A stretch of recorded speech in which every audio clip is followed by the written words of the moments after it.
The LMC casts a wide net over the Sound Shore to bring you local event info, profiles, and conversations.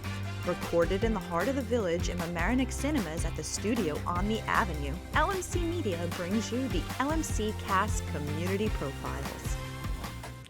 Hello and welcome to LMC Cast. I am super happy to have 4 Mamaroneck High School students here to talk about a special program that they've been working on at school.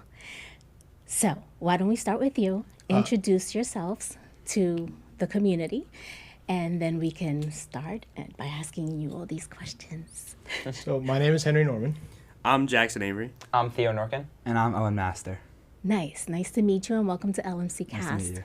So I know that you are part of the OCRA program, correct? Can somebody tell me what OCRA stands for? Yeah, so I'll take this one. So OCRA stands for Original Civic Research and Action. Okay. So OCRA is a 4-year program at Mamaroneck High School that was added about 6 or 7 years ago. So it starts freshman year. We have one teacher, Mr. Joseph Liberti. He started the program by himself. Freshman year, he takes on a class of freshmen, and he teaches them about the local government and different methods of problem recognition and problem solving. And we spend basically all of freshman year learning different strategies of and methods of recognizing and solving problems. Sophomore year, we start looking into problems in the community. We all over the summer between freshman and sophomore year had interviews with local community members about some of the biggest issues that they see in their everyday life. Throughout the first half of sophomore year, we began choosing one project that we all felt was particularly important to us. And then halfway through sophomore year, we all decided, the 4 of us, that we wanted to work together on our chosen project, which I can. Okay, so Can someone tell me what the chosen project was? Yeah, so initially, so we're all athletes. We all played various different sports, and so that was something that was very important to us. And one of the big things we noticed in our community was just a simple lack of space for kids to get out and play sports. There was always conflicts between sports. People were double booking things. And so our first initial thought was, how can we create more field space? And through research, we discovered that there was already a group in town. They're called Fields for Kids. And so they have already worked on funding projects to build new fields.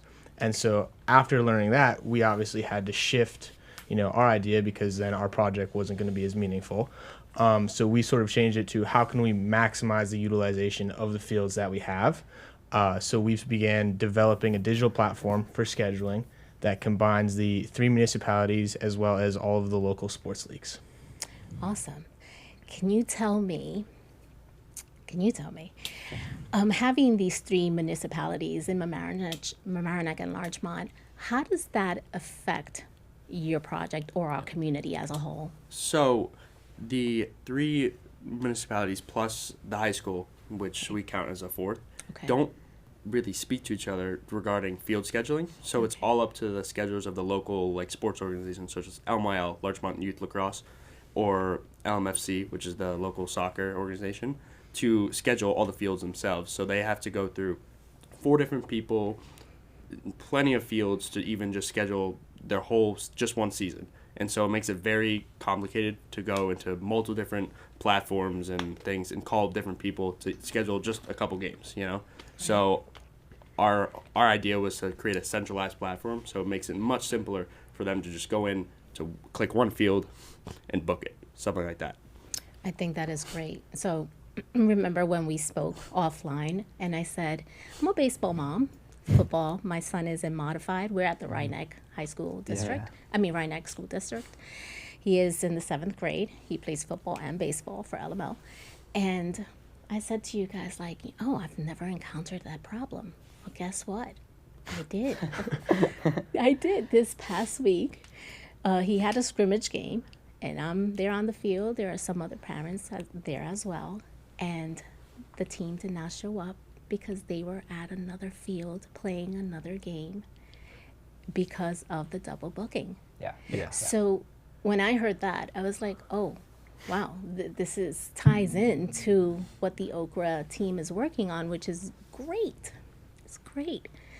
I took it a step further, and I spoke to a coach for LML who actually suggested something, and maybe, I don't know if this is something that you guys might want to look into, but he said as a coach, what would help me is if there is an identifier to each player and what sports they play.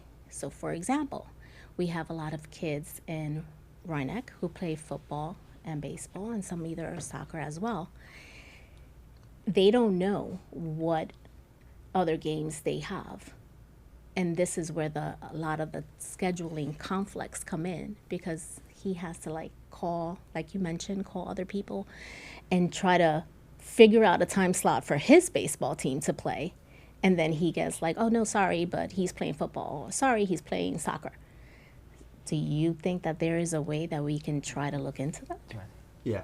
Wait, so just a little clarifying question. Sure. So are you saying the coach wants to see the players' schedules so he can see when the players are available? Correct. Exactly. Okay. So I don't know if we'd be able to do that. I can say something Yeah. real quick. Our Sure. initially we wanted our like platform to be like a big thing where like all the people could see, not just the schedulers, but also like members of the community, so they could like see the parents could see their children's games and like how it like mixes and matches. Right. But we really wanted to specialize it so that this is really helping the schedulers Got it. solely, and we feel like that will just have a greater impact on the community, and that will like not only make the scheduling easier, but then also like prevent the double bookings. Right. The example I like to use is there's this like one story, I don't remember who we heard it from, but there are these stories of how like a team will be on like one field, a team will be on like the grass field at Flint or at Hummocks, yeah. Right. And they'll like look at the better turf field there, and they'll see that no one's on it. And even though like that was the field that they'd rather have, like there was some like scheduling conflict that made it so that they weren't able to get it, or that there's some confusion there. Right. So yeah, we're really just trying to prioritize the actual scheduling aspect of it. Right. It would just be too broad and too complicated to have like those parents involved. I thought that. Yeah. I thought that that would be complicated, but I figured since I have you Yeah. here. Yeah. I mean, it's funny. If you look on my computer, you can see sketches, going back to last year, 2 years ago, where we did try to do that, and it's so funny how different it is now compared to back then. But you can see we tried, and it was so complicated when you had to figure out not only the scheduling itself is complicated, but then to have each kid need to have a sign up and each parent. We just thought it would take years for us to build, and since none of us have then like that next level of coding skill, Right. we just figured we'd just focus on the scheduling aspect of it. I wonder if taking this back to whoever you speak to, Yeah. whoever you report into, and maybe Yeah. commenting on the idea, maybe it'll be something that will be worked on 5-10 years from now. You never know. Yeah, exactly. Right? Yeah. So what part of the project are you on currently? I can talk about it. Okay. So we are currently developing. So we've developed a platform. We've done all the coding. It's through this like website creator or platform creator called Glide. Okay. And so we've gotten to the stage where it's pretty much all ready to go. We've met with all the people we need to meet with to get their approval, and also like hear all the things that they need, making sure it incorporates everything that needs to be incorporated. And so we're getting into like the beta testing stage. So we've gotten data from a bunch of the sports leagues from the high school and from LMYL, and we're gonna plug that all into the platform and kind of make sure everything works, make sure it can handle like all that data. So that's what we're getting into now. And then our plan is to do like a little like soft launch in the winter, Okay. because not all the fields are being used, and it would allow us to like really like get the platform going, but also be able to like eliminate some of like the little problems that are still there. And then by the spring season, where it's really all the fields are really active, that'll be the time it's like fully launched and fully ready, and hopefully continues going from there. Wow, that is awesome. And Yeah. it's probably so exciting to see it all come to Yeah. fruition, right? Yeah. Yeah, no, it really is. And anticipating what the next group will do, right? Who knows? Is there anything that you would like to tell the community in regards to this project? Any message for them? Yeah, so I think, I definitely experienced this. I know my parents have experienced this. People really, I think, have like a misguided sense of how field scheduling works in this community. The amount of times my parents or I've heard other people complaining about the lack of field space or the scheduling system or how it's flawed. The jobs of the schedulers and the head of recreations of the different municipalities is so difficult. We even coming into it had no idea what we were getting ourselves into. The amount of different layers of it, layers of communication and permission. It's really such a flawed system and a really complicated system, as it kind of has to be with 3 municipalities. And I think people need to understand that I know the system isn't perfect. We have our double bookings, we have our empty field spaces, but they have a very tough job, and maybe it's not to fully blame the people behind the scenes. And this project isn't us telling them like what they're doing. It's wrong. It's like wrong or anything. It's like their jobs, like what Owen was saying. Their jobs are really hard, and most of them are volunteers too. They're almost all volunteers. And so we're just trying to support them, make their lives easier, and then also have like that greater impact for kids in the community. Thank you. And on behalf of Mamaroneck and Larchmont and the municipalities, thank you so much for identifying this problem and actually working on trying to fix it. It means a lot, and I can't wait to see it all unravel. I'm excited. Yeah, I'm really excited. Is there anything that we missed? I don't think so. All right. Well, thank you so much for coming to LMC Cast. You have been all wonderful, and I'm very proud of the work that you've done. Thank you. Thank you. Thank you. Thank you for having us. Oh, of course. My pleasure. Yeah.